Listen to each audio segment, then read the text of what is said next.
Hillbillies, inbreds.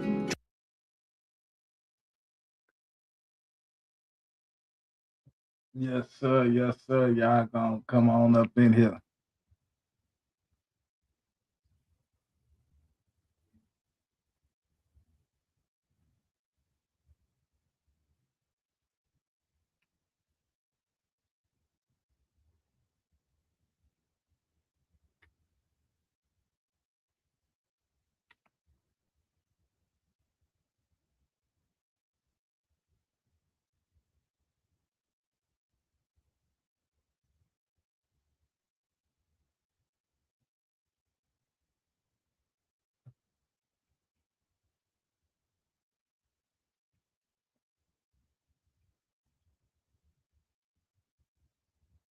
Drugs, poverty. Appalachia is the media's favorite punching bag. But is any of that real? To find out, we went deep into the mountains of Georgia. You can't run us out, you can't stomp us out. Our destination was Rabun County, where Deliverance, the movie that made Appalachia the villain, was shot. Deliverance's story of Appalachian inbreds terrorizing a group of city folk has shaped America's perception of the region for decades. We wanted to know what was truth and what was fiction. A lot of the locals do not like the movie just because of the way it portrayed us. The trip started in Atlanta. Progressive, modern, urban, but just a couple of hours north, things looked completely different. The city, gone, replaced by the country and the hills. We were headed as deep into the mountains as we could go. On the way there, though, we stopped to talk to people about the area. Are hillbillies still a thing? My neighbors would consider hillbillies, I guess, because they backwoods country and ain't got no sense. The first thing we learned was that this was a deeply conservative region. When somebody starts talking about this transgender junk and killing babies and all this kind of stuff, there ain't no way I'd vote for them. The people here are quick to remind you, Appalachia isn't just the country. It's something else entirely, a different culture, a different pace, a different history. Yet, like the country, Appalachia loves Donald Trump, its Bibles, and its barbecue. Our destination was in the mountains, but we stopped on the way to hear stories like Christians, a Marine Corps veteran turned beacon. I appreciate y'all coming. If y'all new to the channel, subscribe, man. We just checking out how the white folks live in America. Yeah. Y'all always want to look at how the black people living. We want to check out how these white folks living and how they cities are, what's the right word? Nah, fuck it, we ain't gonna say nothing. We probably get Keeper who waved us down on the roadside to ask if we needed help. That's Appalachia, a place where strangers don't stay strangers for long. Where are you from? My grandma literally lived like right where that light pole is. If you turn right there. So what's the deal around here? I mean, what's it like? I mean, crap, there's not a whole lot to do unless you're into nature. The difference between like hillbillies and rednecks. Redneck is going to be like your dipper, probably a loud gay truck. The real hillbilly, like a real bad one, I mean, those are the rebel flag, racist usually. They'll fight for tooth and nail and say it's not what that flag means. Still see that around? Dude, they have a store next to Walmart. It's literally a rebel store. Where's that? We want to go. Yeah, we'll have to check that out. Yeah, that's some good shit. You'll be like, oh. I mean, there's going to be, yeah, they're still fighting the good fight.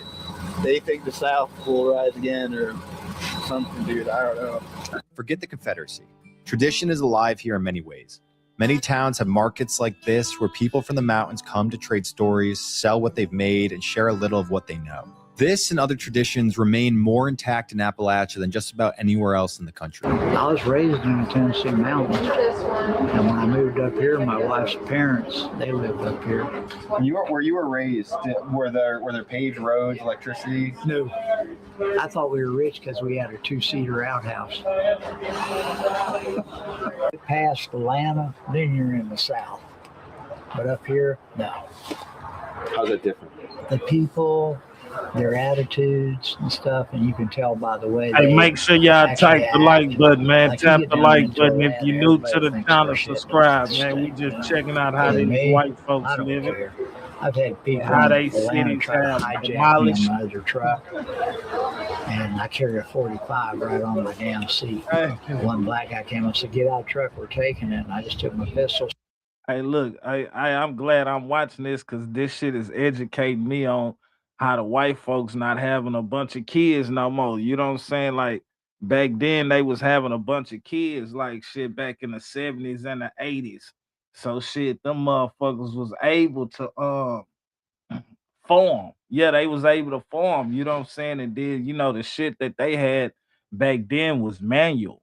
So all this automatic shit that they having and shit, technology going up, prices going up, the economy going up, shit, they can't afford to farm no more. And then they don't even have the children to farm no more. So shit, you know what I'm saying? Shout out, you know what I'm saying, to the black people that came and took over that shit. Stuck it up the window. I said, well, which one of you down first want to die first? Because I'll leave your ass laying in the road to drive off. I'll go home, smash the barrel on the gun, put a brand new barrel in, and they can't tie me to shit. Carry right now. If you're still watching and don't trust corporate media to share the reality of the country, hit that subscribe button. We've got a lot more videos coming from the forgotten corners of America and the world, beginning with Appalachia and then the Rust Belt. There may be no scene more associated with Appalachia than this. It's so easy to become a podcaster with Riverside. First, go to Riverside and open an account. When you're ready to record. This type of shit I like to watch. I didn't even know, like, you know what I'm saying, coming from where I'm from, you don't even know, like, these type of people exist and shit, like, so shit, that's why I'm watching this shit. Billy was 15 when he played the Banjo Boy, but when Hollywood left, Billy stayed. And when Deliverance was nominated for Best Picture, Billy ended up spending years working at a Walmart, unable to afford his medical bills. He still lives nearby, and his relatives run this diner. Billy's story was Billy didn't get any money from it, or got very little money. Rest in peace to all the dead homies, man. I mean, they portrayed us pretty badly in the movie. I mean, I'm not going to lie. A lot of the locals do not like the movie just because of the way it portrayed us. So we learned where that banjo scene was shot and went to take a look. In 1972, it was a dirt road. Watch the one I'm gonna play after this, though. So you saw the video, dirt road, hillbilly playing the banjo and everything.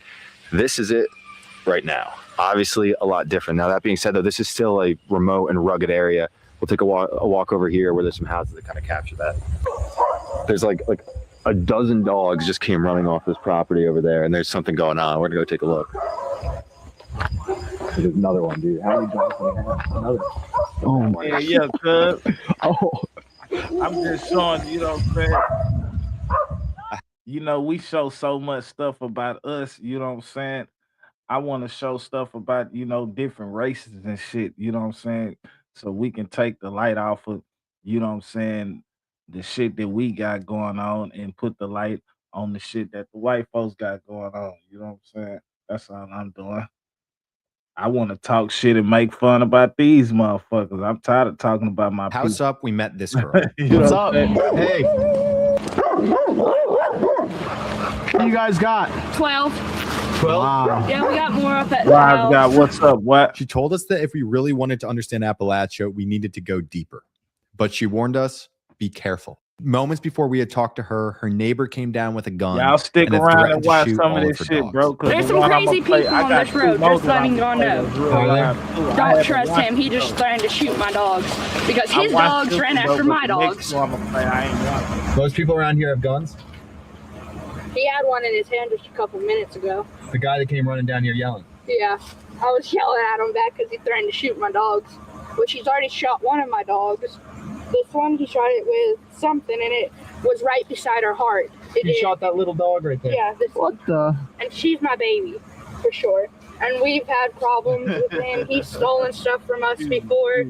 My dad doesn't like him. My dad wants him off this mountain, but there's a tin out there. When the cops come up here, he'll go out there and stay for a couple days. And there's guns up in there because I walk. See, so as you can see, this white folks beefing with white folks. Shit, this ain't no niggas around. Shit, this another white man that shot the white lady dog. You don't tell me shit, nigga. They territory around this bitch with each other. Up there one time. What's it like around here now? Full of druggy people for sure. Everyone that lives on this road is druggy people. What kind of drugs? Mainly fentanyl. Really? A guy just died from fentanyl. Damn. Banner, come here. They got that fentanyl out there, man. Hey, boy, if y'all want to So we make got some back money, in the man, car go and we get started you some of driving that deeper into the fentanyl. mountains in search of the mythical hillbilly. Get you a brick of ice. A brick of ice ain't number $5,000. Get you a brick of ice, man. And After go a few set up hours shop of in driving one of through these the white remote towns. beauty of Georgian Appalachia, we spotted this man, Don, off a gravel road. We were in the middle of nowhere, deep in the mountains. If anyone was a hillbilly, he would be it. We can all our food. We grow our food in our garden. My wife cans it. We're true blue-blooded Americans. What would happen if all the whites and all the blacks got along great all the time? What would it be? Yeah, it's beautiful up here. Where y'all out of Atlanta? Little turd. How long you live around here? 35 years. When I come here, it was a dirt road. I wanted land. I was a trucker. You need a place to store your trucks. Well, that and work on it. I got a big shop and everything. 5 I keep up. What's your favorite? That there's my baby, but the one I drive the best. You want to see my favorite? Absolutely. Come on in here. Thank you. So this is my little This prize commercial story. is brought This is to a you by 1941 Show your love. military Cadillac. Oh, wow. 95% rust free. Open the door and look in there. Wow. 2000, I say, or before this little before they paved the roads. You have electricity out here? Oh yeah. Yeah. But I got a generator too. Okay. We country folks survive. City folk know that city folk don't know. Well, nature. People in the city have no idea about this. This is nature. Man, Neighborhood Real, man, endorsing Nobody Say Podcast, man, where the boy be on fire, man, and talk his talk and walk his walk, man, to get on them boys' head. You feeling me? Nobody Say Podcast, man. We live right now, man. If you're new to the channel, subscribe to the channel, man.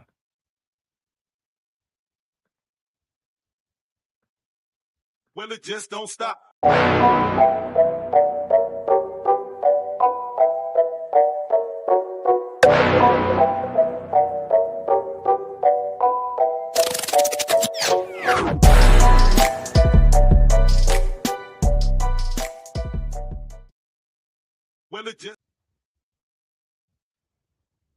Well, it just don't stop. Trunks pop, tops drops in the front end hot. Paint flop, screens on, acting bad in the song. Yeah, it's on, ride home, ballin' at my home. Texas place don't. And just like the Indians, this is all Cherokee land. All of this is Cherokee. You can dig up Cherokee stuff all over here. Arrows, everything. This was all Cherokee land at one time until the whites took it. Yeah. The whites did a very bad injustice. I mean, I'm a white person, but the government did a very bad injustice to the Indian. We can our food. We can all our food. We grow our food in our garden. My wife cans it. She's an old country girl from Franklin, North Carolina, 20 miles up the road. You know, and the mountain people are totally different. I know some people call them hillbillies, but they're not hillbillies. I mean, hillbillies live further away up in the woods, but don't get around nobody. The mountain people, they know you. They do anything for you. I got great neighbors. I mean, it ain't the almighty dollar. It's being neighborly. And let's run the cut. You know what I mean? Neighborly. We all try to help each other. We all try to look out for each other. You know, I mean, we look out for the rich people over here. So what's a hillbilly compared to a mountain person? They usually just stay to their family. You know what I mean? They don't go in town much and stuff, you know. But, you know, I mean, they're good people. I know one that lived down the road before I even moved here when my sister lived there. He used to get a jug of moonshine, and when he got in trouble with his wife, he'd get on the moonshine, the jug of moonshine, get on his mule and a sleeping bag in his shotgun. He'd go up in the hills. He'd go in the hills for a week. Stay out of trouble. Me, I'm a history buff. I love history. One day we'll all be history. Well, I got a question about history. Yeah. So I know you got this flag on the front of your car here. Uh-huh. What does that mean? What does that mean to you? What's that? Southern heritage. Monkey man, what's going on? It's our heritage. It's not racism. Man, we have a movie. Everybody says, right "Oh, you now. see a rebel flag." Yes. We got two more little Yeah, things that's racism. You want to see what I've got on the back of it? Come on the back of it. Just because we're rebels, I mean, you know, there's American flag. You know what I mean? What do you saying? You know, having the rebel flag there, it's against the country. It's against the No, it US. isn't. They lost. We're Americans too, but it's our heritage. You know, I was born in Chicago, so I'm basically a Yankee. Okay, I was born Yankee. You got 6 weeks of Yankee, and then so I got 6 weeks of Yankee, and I was in Florida all my life. Yeah. Until 17 when I joined the military. You know, we serve our country, and just because someone has a rebel flag, that ain't racism. I mean, I'd help anybody. I'd give you my whole shirt off my back if I need to. What would happen if all the whites and all the blacks got along great all the time? What would it be? It'd be harmony, right? But see, a lot of people push it back and forth. And I say the politicians do that. What's wrong with this country is they turn their face on God. If you turn your face on God, he'll turn your face on you. I don't know you from Adam's house, cat. I don't even know your name. Come on, man. But I'm talking to you. Yeah. Because you know why? Because I'm American and I believe in God. You say you got a whole garden up here that you grow everything in? Yeah. You want to look at it? Can we? Shit, yeah. You go bother me. Thank you, Don. Chickens, man. I ain't gonna lie to you, So we man. have our chickens. This is my worm bed. When you got a big property like that, man, it's time to invest This in is a all our four-wheeler garden or area. something, man. Telephone poles? Big boy, I think I'm a I put them all four-wheeler together, dirt bike put them in the ground. They're in the ground around 4 that feet. motherfucker. How many dogs you got? 6. So what are you growing here? We grow everything. The raspberries. Look at the raspberries. These are wild raspberries out of the mountains. My wife and I went all around the mountains picking them up out of wild. They get as big as your finger. We grow potatoes, tomatoes, carrots. You just pull carrots out, made homemade potato soup the other day. Wow. We till the garden and everything. We use the chicken fertilizer, the chicken poop, put it in the garden. There's worms in there 6 inches long, buddy. They're like snakes, night crawlers and stuff. Look at that potato growing. That's a potato we threw in there growing. What the? No, that's cabbage. That's cabbage. This is a Harley shit. This is my Harley shit. This is what my Harley says. Tons of fishing poles, anything. People You got everything you need. You got too much. It's that cool when it's 100 degrees. I mean, it's like crisp. Yeah, look how clear the water. 478 feet deep. Never find no better water. My wife lived up here all her life. She said never seen no better water. My father was born in 1903. I was born in 1959. He was 56 years old. And I asked him, when he was 80 years old, I asked him, I said, Dad, I says, you was born in 103. I said, you've seen from horse and buggy, the automobile, the planes, the rockets. I said, what do you think? He says, son, he said, I was a kid yesterday. You flip your fingers. That's how fast your life goes by. I'm gonna ask both of you what the answer of this is. What is the smallest thing in the world that makes the biggest difference? The smallest thing in the whole, it don't matter whatever you think, the smallest thing. You tell me what you think, what the smallest thing in the world makes the biggest difference. A handshake. What about you? I was thinking an air molecule keeps us alive. No, sir. Attitude. Your attitude is my father was 80 years old. He died at 81. Redneck difference. We're down to earth, but we stand our ground. Do you consider yourself a redneck? Yes, sir. I'm a redneck. I tell you, I got a redneck too, buddy. Okay, I'm a redneck, and just like the old song, "Country people survive." We got a 4-wheel drive and a shotgun. You can't run us out. You can't stomp us out. You ain't gonna stomp us out. We're true blue-blooded Americans, born and raised here. Don had seen the mountains change. When he arrived there was no one else. Now, the house across the road from him is worth millions of dollars. Similar developments are cropping up elsewhere, and the city is encroaching. But, the rich people move. As y'all can see, man, that's a hillbilly. That's how them hillbillies here living. They doing it up, though. Moving in. Everybody from the cities are moving up here. Yeah, they doing it up like a motherfucker.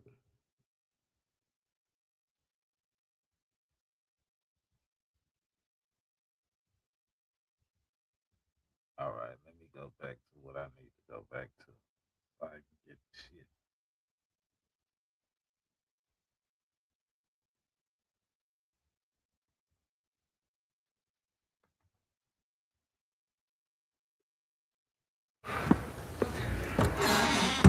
We're not just random white people.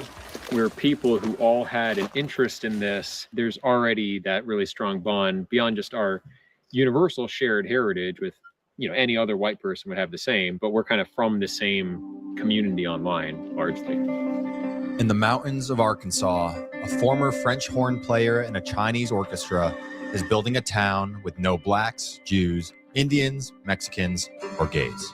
I've seen what happens when rural white towns get overrun with people who are not from there. Look at people who aren't glad to be who they are. Go on hormone blockers. They seek to change their identity. Maybe you become a furry if you're really zesty. Who followed him here? And what do they hope to accomplish? We went to find out. How about stop attacking me? And maybe I won't be so anti-Semitic. Our journey to the whites-only town started in Zinc, home to the KKK's headquarters, 2 hours to the west. After shooting a video there, which is coming next month, so subscribe so you don't miss it, we drove east to where the cell service stopped and a dirt road began. At the end, we found Return to the Land. America was settled through the founding of self-sufficient, intentional communities. But after the end of segregation, the expansion of non-white immigration, the broader society no longer felt like a home for traditional Americans. RTTL, Return to the Land, is a private association founded to allow Americans who value their history and heritage to form communities around these values. Eric is the founder of this whites-only community, which has grown to 40 people. He's also a major online figure. All right, hello everyone. I'm here with Nick Fuentes today. With diversity, we've forgotten how to interact with each other because there are people from all around the world in your communities. No one knows how to get along anymore. We had a fascinating conversation with Eric. Even in mostly white towns, people aren't exactly pro-white. We're kind of beaten down with the history of slavery and oppression, and I don't want that stuff passed on to my kids. But before that, he took us around, introducing us to the residents who shared why they had moved here. We first met his ex-wife and current wife, Caitlin and Allison, who are residents. In coming here, is it more about finding a traditional rural lifestyle, or is it about the racial component? It's whites only, European heritage? Well, for me, I grew up in a mostly white area anyway. I think it was more the homesteading aspect for me. I've seen what happens when rural white towns get overrun with people who are not from there, and it usually does kind of result in chaos. So living in a place where I can be sure that that's not going to happen is a level of comfort for me. I like that we can vet our neighbors here. I mean, you can move anywhere in the country, but you have no idea what it's going to be like in 10 years. I like letting my kids go out and play. They're not going to get run over or snatched by someone. When I was exposed to more multicultural places, it was, cities that felt more dangerous, and it was just out of my comfort zone, and people didn't seem as friendly. Well, I mean, just look at the crime statistics here versus New York City. I was very liberal at one point. And, being targeted because of the color of my skin and called racist for things that had nothing to do with skin color really kind of opened my eyes to how other people view white people. Well, it was harder to, establish good rapport with people who didn't seem interested in having good rapport with me. Day-to-day life here, what's it like? What do you do? So obviously you can see that our house is not built yet. So we live in a town nearby right now, and it's just kind of slow, boring, lazy, rural Arkansas life. Not a lot going on. You just do what you need to do day to day, play with the kids, whatever. These residents either don't work remotely, or in nearby towns. They're building their own homes and trying to live off the land. One resident, Scott, originally from Massachusetts, told us that this was essentially an online community that had taken shape in real life. If I go somewhere and signs aren't in English, people that I don't recognize, I don't know anything about their culture. They dress different, they act different, they speak different languages. I don't know how I'm ever going to bond with those people. It's alien to me, I moved down here because I liked the project. It was nice being around people that I could just talk to. Couldn't really talk to my neighbors where I was at. I mean, I could, but I didn't necessarily agree with them politically on things. I like being around these people, so wanted to buy land with them. Yeah. Jonathan, a truck driver from North Dakota, spoke of saving white culture. We believe God made the entire world. We believe it is everyone's responsibility to uphold what God has given them. But this is what God has given us. Look at people who aren't glad to be who they are, right?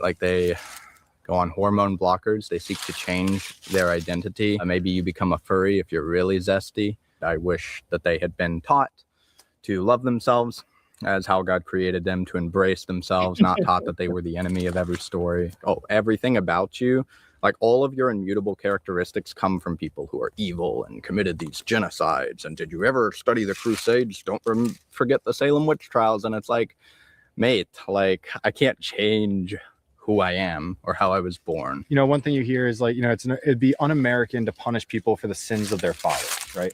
Like to punish you for slavery or punish me, you know, for slavery. Like that's not American. That's not the way it's supposed to be. That's not the way we're supposed to live.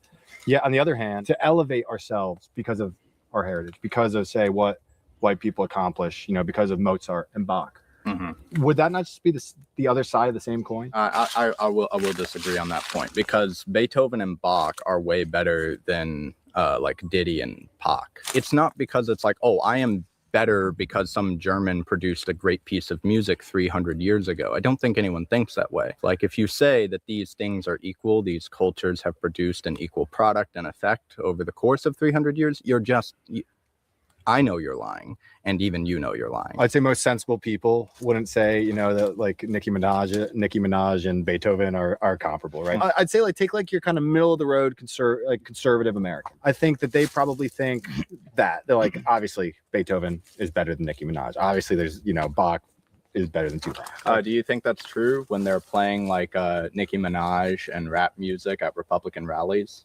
When's the last time they've played Beethoven at a Republican rally? The question is, why not emphasize that Americanness? Why emphasize the skin tone-ness? I think the average person wouldn't say, we did this. Because at this point, it's like they've been in America, you know, maybe like their grandfather came from Italy, their grandmother came from France, their other grandfather came from Spain, their other grandmother came from Portugal. And they're white, but like in their skin color.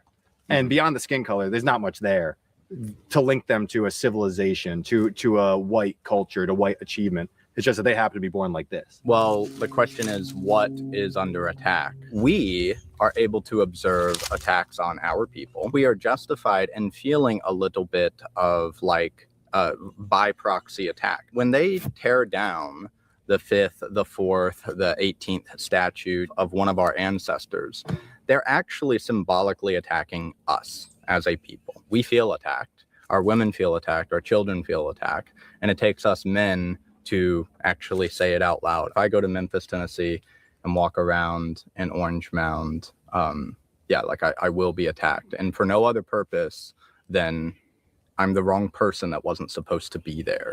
What united all these people with Eric, the undisputed leader, is a sense that white people have been tricked into hating themselves.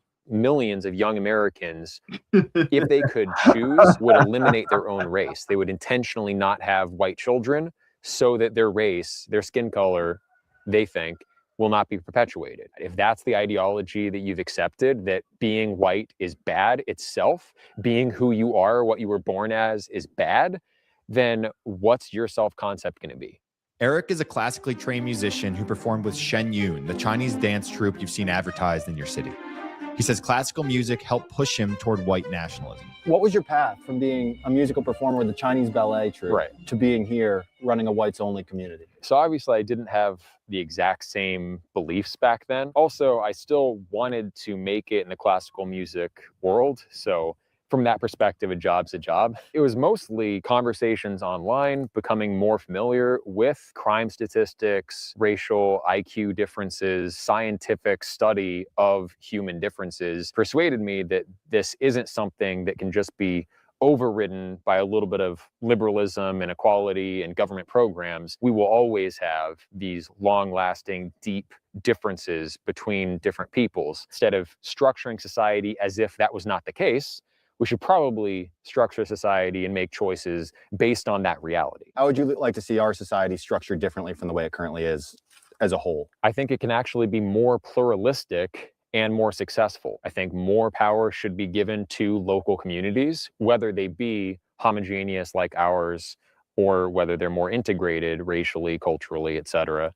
What is it about white culture, about white heritage, that makes you proud of being white? I do think our musical traditions are exceptional. That by itself doesn't mean that we're the superior civilization, but I think we should take pride in what we have done well. But it's not about just how smart are you, it's also how willing you are to challenge established beliefs. You're talking about a willingness to ask questions and this. Mm-hmm. A lot of people say this is a byproduct of European culture. Other people would say it's a racial genetic difference. What do you think?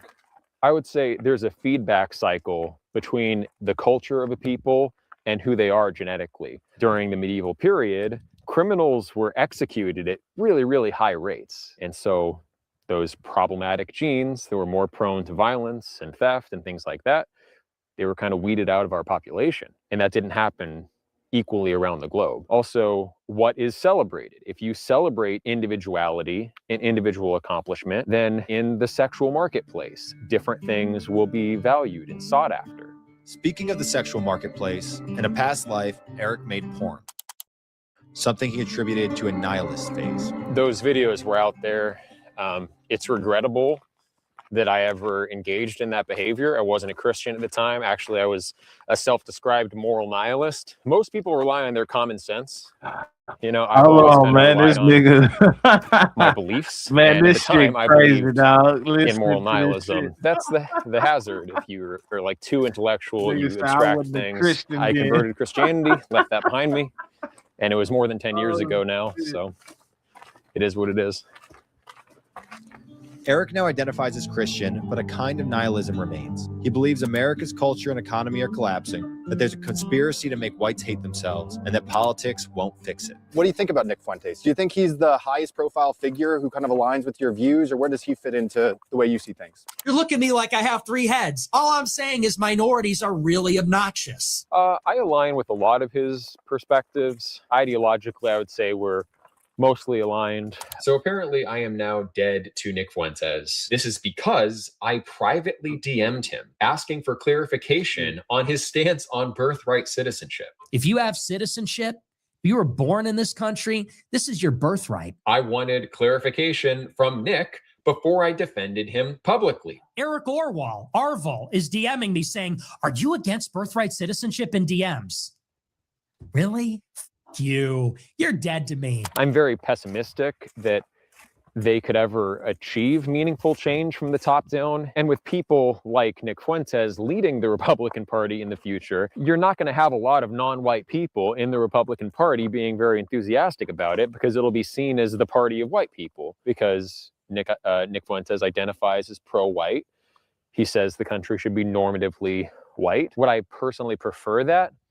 Yeah, because it's what the country was when my ancestors came here. It's what, you know, my bloodline thought it was signing up for. We have, in the meantime, invited a lot of people in. It is baked into the cake. We're going to have a multicultural society. So the best that we can do is have a government that respects the rights of all these different groups to go their own way and have their own peaceful communities.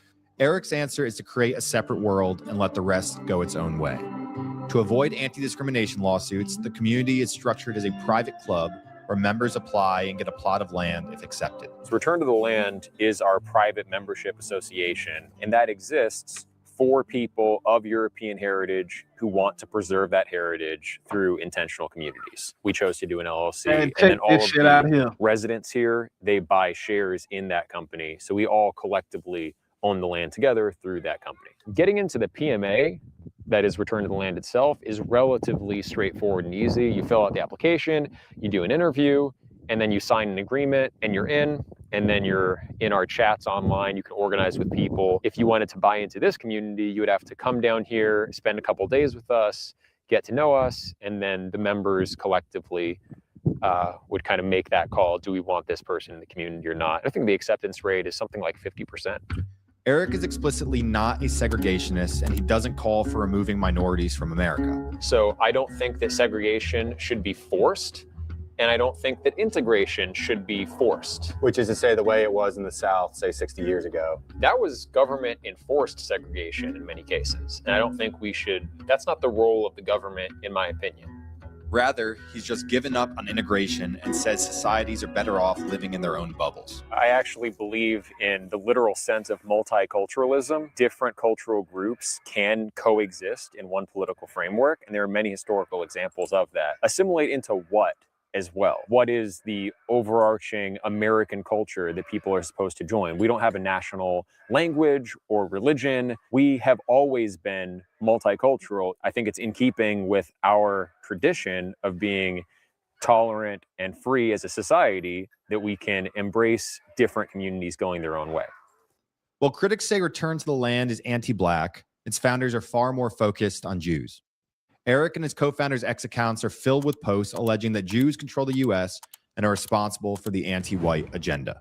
I've never heard a Jewish person look back on their history and say, we shouldn't have done this in Weimar Germany, or we shouldn't have pushed for this in the United States, or we maybe were trying to interfere too much in the affairs of other people. I'm not saying they're guilty for all things or they're the source of all evils in the world, but there does tend to be a very one-sided perspective where they expect us to always have guilt and always to think badly of our own history, but they cannot for a moment entertain that the Jewish community has been hostile or detrimental to our society. We draw very different lessons from what happened in Europe in the 40s. Where I draw from it that the lesson is the Holocaust and the killing of millions of Jews. And had this stuff not happened, had we not had, the US and England do what they did, all the Jews in Europe would have been eliminated, and many Slavs would have been made subservient to the Aryans, and other groups would be gone, homosexuals, disabled people. Whereas you draw a very different lesson. I think a lot of guilt has been put on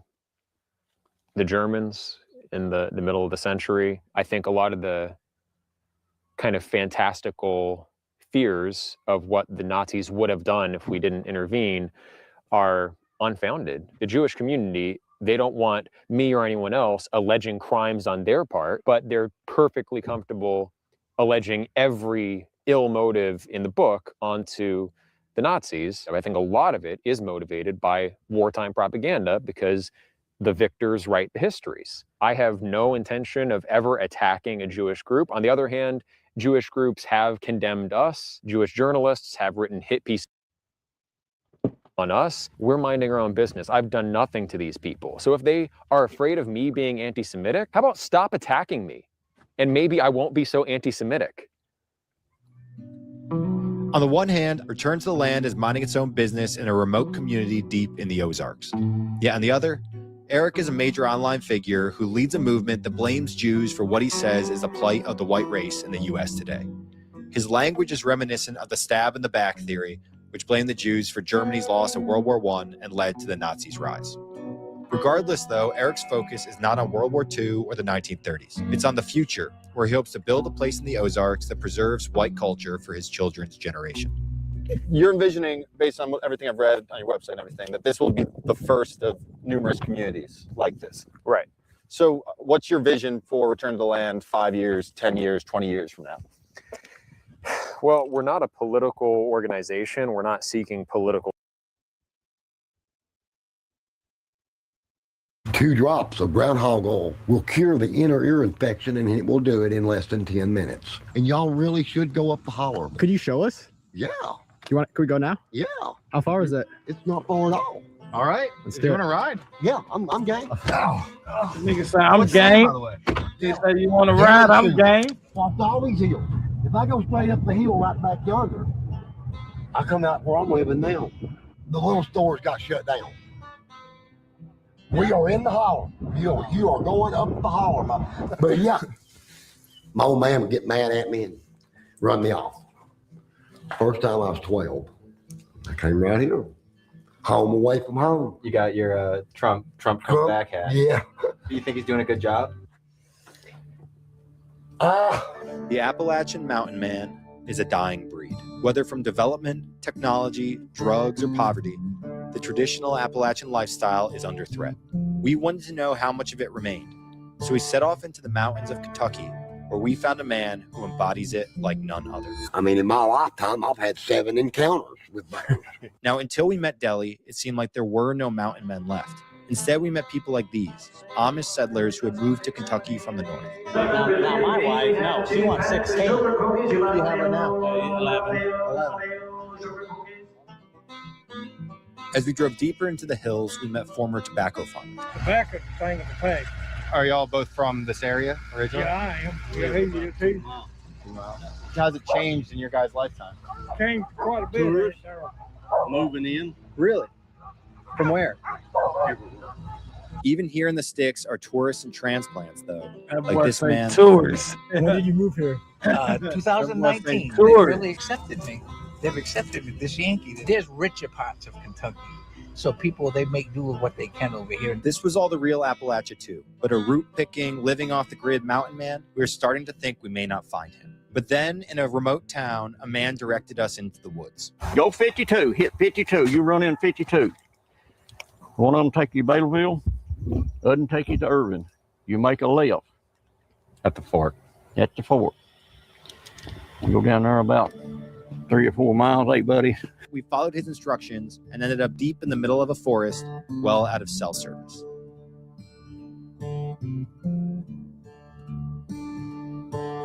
That's where we spotted Deli.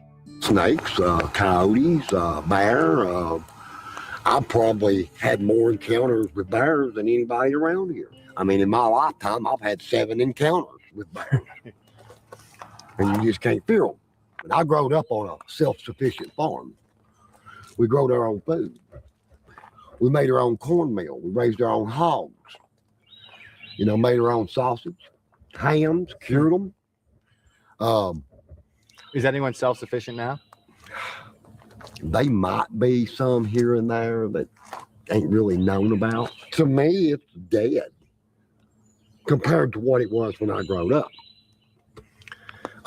Used to, I mean, every evening you could just cruise down and stop at every parking lot and talk to somebody. And like I said, I know everybody. Of course, a lot of them people my age are dying off now.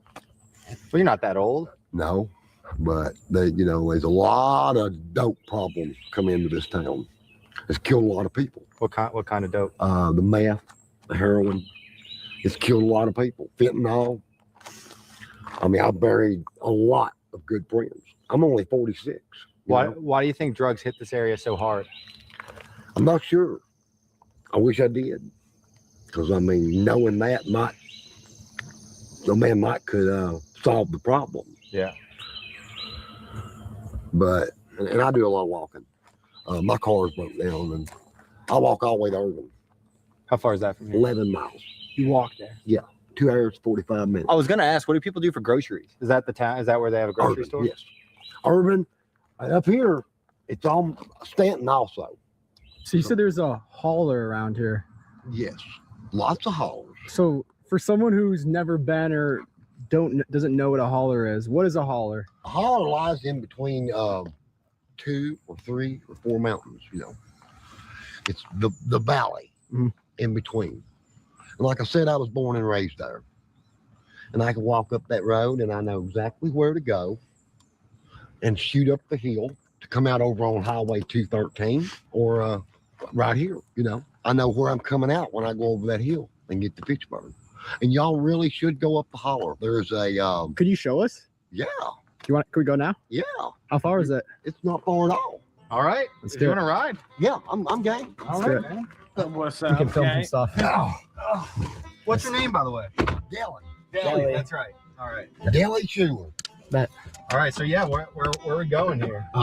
Straight ahead. This guy got some World War II memorabilia. That was her man, and he kind of a weird dude. He's locked up now.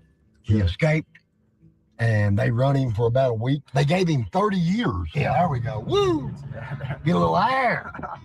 Get that 480 going on. 4 windows down, 80 miles an hour. Oh, yeah. The little stores got shut down. Of course, now you got Dollar General. They're trying to have a store every 5 miles. Everyone should be able to walk to a dollar store is what they're looking for. My dad was a Church of God Pentecostal preacher. Oh, so that's where you get your energy from, probably. And this little building up here on your right up here around the curve, that was the Cobb Hill Post Office. Someone told us there was a steel mill out here. Iron ore furnace. Yes, that's it. That's where we're going, my friend. Years ago, my daddy owned it and didn't know it. It was actually part of where his home place. Now, my daddy only had a 3rd grade education, and he signed it over to the federal government. And now it's part of the Daniel Boone National Forest. It's beautiful. It's a work of art down this mountain. Now, let me tell you, walking, It's almost 1 mile. It's as hard to go down this hill It's bad on your knees. as it is to come up. It's a steep little hill,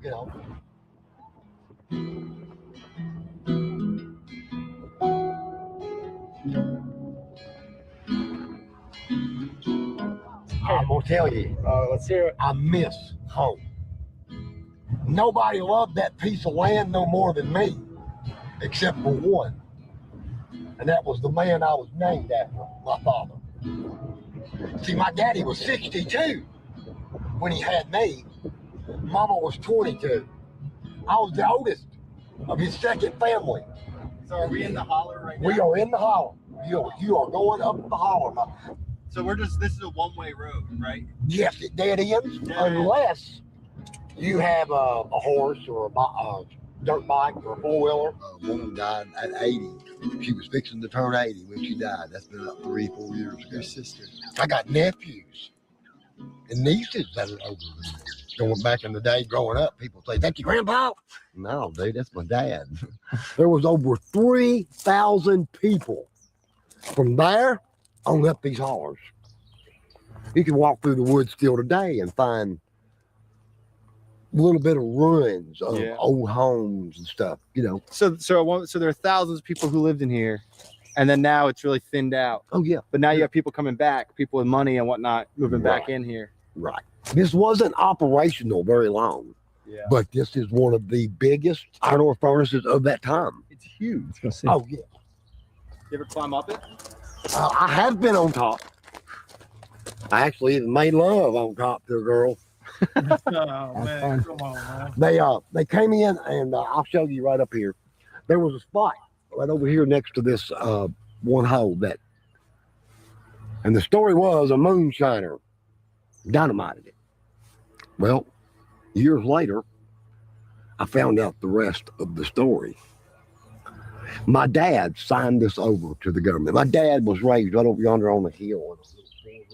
Later years, he took his home place where he was born and raised, 4-room house, and jacked it up with mules and moved it down past where that big house is. My grandpa was born and raised here, Walker Schuler. Are you? What's your your heritage? Scots Irish? On my dad's side, German Irish. German Irish. And on my mom's side, Cherokee. Cherokee. So this is Cherokee land at one point. They was here, and I'm gonna tell you right up here in this one field, there's I've seen some of the prettiest arrowheads that a man can, and even spear points. They were here. Indian wars that happened many years ago, which was even before this. Yeah. 17 whatever. And the slaves built this. There is no mortar holding that together. They just stacked those rocks. Yes. One stone holds another. Also, I noticed coming in here, they got a summer camp out here now. Yes, that's Aldersgate. That's part of the Methodist organization. So that's crazy. So now you got people coming back in, summer camp, population goes out, and then over time, they come back. That camp was established in the early 70s, right before I was born. And I mean, I grew up, I was telling you about raising the hogs. They had camp all summer long, And we got all the slop. They had 2 cans, and we had 2 cans. Pretty little red bird. Take what you do best and create a website that's worthy of it. And I mean, I love stuff like that. I'm a big nature freak. Birds of prey, I love birds of prey. I can walk up to hawks and owls, no problem. No, I can't bird call. But I mean, as far as running into a hawk or owl or any bird of prey, I can pretty much just walk over and pick it up. Been like that my whole life. I love them. One lady stopped. I had just picked the hawk up on the side of the road and was petting it and talking to it. And they were coming to this camp. And she stopped and said, "Young man," she said, "I'll give you $200 for that bird." I stepped back and spoke to him and, "What'd you do that for?" I said, that bird don't belong in no cage no more than I do. Keep your money. buy yourself a cheeseburger when you head back out of my town. But yeah. Now they just done this, these crazy looking stones, about 6 years ago. That's crazy. I used to build my fire. My old man would get mad at me and run me off. First time I was 12, I came right here, home away from home. My castle, Delhi's castle. Let's not have some hell of a party here, buddy. I've seen them drunk, try to climb the walls, fall in the fire and everything. Crazy. You guys were crazy kids. That's Oh yeah. Well, this would be good for a rock climber. Yeah, it's like that Dark Knight. Yeah, Dark the Knight Dark Rises. Knight, climb out the Dark Knight.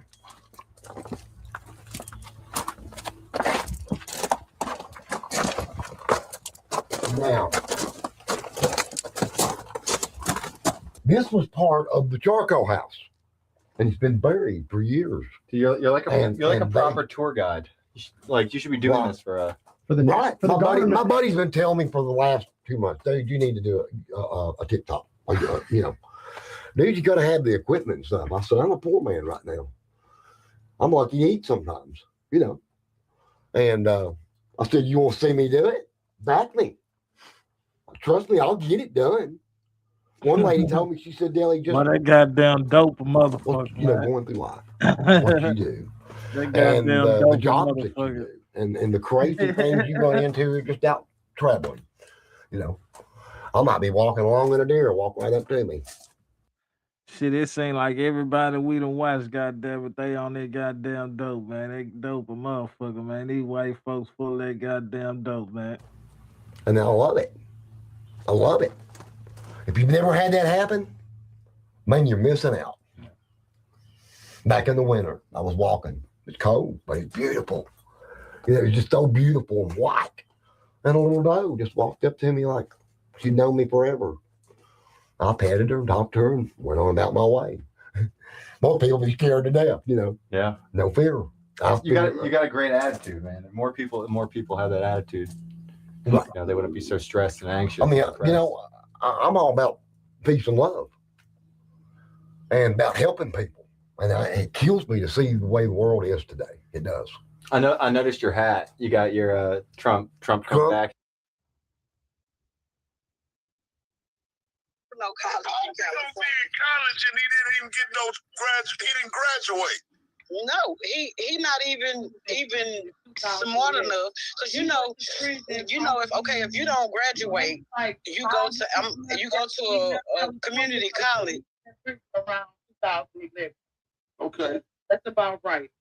Yeah. Then 2011. Okay. That's about right. Yeah. So then this girl had the nerve to say she would be a better mother than I ever would be. It's look in the room on the bed. She said she would be a better mother than I will ever be. My children are in school. My children are at their residence in their rooms living.